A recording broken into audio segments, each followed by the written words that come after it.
Қайырлы күн достар, бүгін біз сіздермен Pascal программалық тілінде қайталау операторының үшіншісі repeat-until қайталау операторымен танысатын боламыз. Алдыңғы сабақта біз сіздермен while қайталау операторымен танысқан болатынбыз. While операторында шағылған есептердің барлығын осы repeat операторымен шығаруға болады. Қазір біз әуелі теориялық бөліміне мән беріп, repeat операторының не екенін біліп алайық.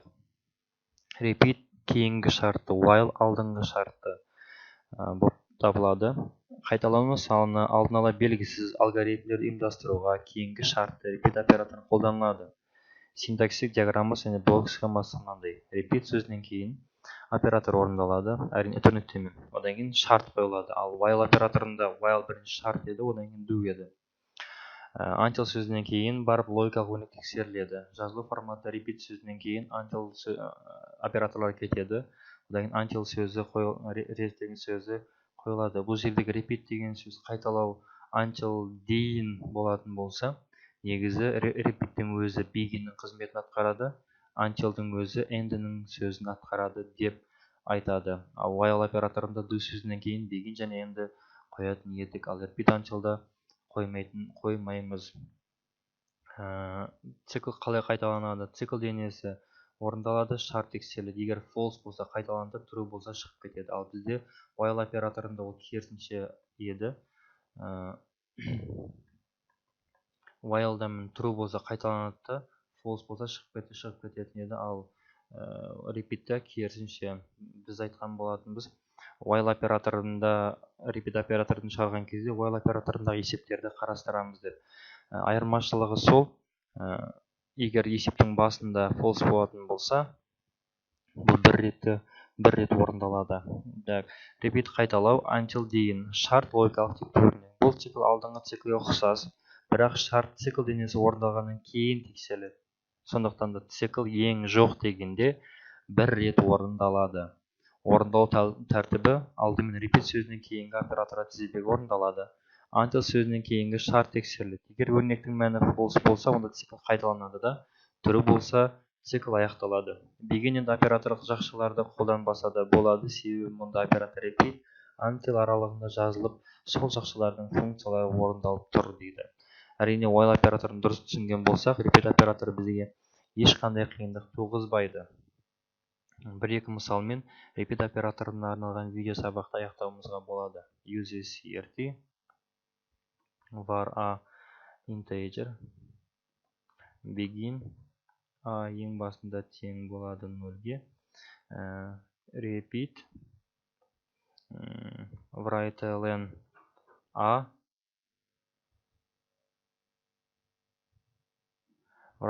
a increment a until a тең болғанға дейін 10-ға.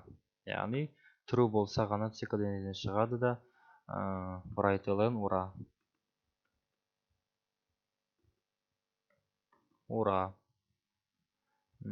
Read-ln and shift F9 0-ден 9-ға дейін сан шықты. 10-ға келген кезде цикл бір рет тексеріп, тең болғаннан кейін цикл денеден шығып кетті. Ал 10-ның таза өзін көру үшін write-ln мен increment'ің орнын ауыстырса түсінікті деп ойлаймын. Бірінші сан өседі, одан кейін экранға шығады. Демек, қазір 0-ден 10-ға дейінгі сан, 1-ден 10-ға дейінгі сан экранға шықты. Дәл осылай керісінше жүргізуге болады. 10, но инкрементіміз декремент болады. Таңба тек қана ауысады бұл жерде. Тең 0-ге дейін. Shift F9, 9. Ал 10-ды шығару керек болатын болса, енді write-ln'ды жоғарыға шығарамыз. Shift F9, 10-нан 1-ге дейін. Тура бір while операторына ұқсас келеді. While'да шарт басында жазылса, repeat'те аяғында жазылады. Ал 1-ден цикл true болатын болса, 1-ден жоқ дегенде 1 рет орындалады дегеніміз. Мысалыға a тең болатын болса 0-ге, 10-ға a тең цикл осы уақытта шығатын болса, онда мысалға read-ln a дей салатын болсақ, цикл 1 рет орындалады жоқ дегенде. Бірақ ақиқат 10 цикл тексерілген кезде 1-ден шығып кету еді. шығып кету керек еді, бірақ мен жоқ дегенде бір оператор сұрайды, ол деген енгізу операторымды сұрап тұр. Мысалға 9 десем бәрібір циклденеден негізі readline бергеніміз дұрыс, өйткені writeline беретін болсақ есептің шарты өзі өзгеріп кетеді. Shift F9 Shift F9 ура, бірден хотя бы 10 орындалды. Есептің негізгі теориясын түсінді деп ойлаймын. Дәл осы әдіспен біз логин пароль жасауымызға болады. Мысалға ең басында repeat 0-ге тең, a 0-ге тең болатын болса, writeline пароль енгіз. Пароль енгіз.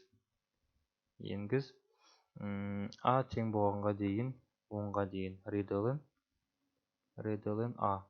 Бұл бізден парольді енгізуімізді сұрай береді. Әзірше 10-ға тең болмағанға дейін 25, 65, 14, 26, 10, ура. Дәл осылай мына жерге end сөзін қою арқылы белгілі бір айнымалы беруге болады. Мысалға s тең болғанға дейін admin, яғни бізден бұл тағы да сұрайды. Енгізуіміз керек парольді, тип string. String repeat пароль енгіз, readline енгіздік, writeline login енгіз.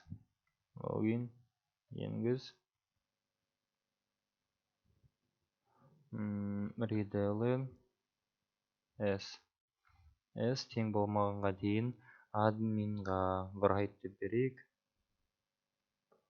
Shift F9 пароль енгіз 1, 2 және login енгіз. Асы. Бұл дейін қайталап кете береді. Шығу үшін 10 деймін, мынаны admin деймін.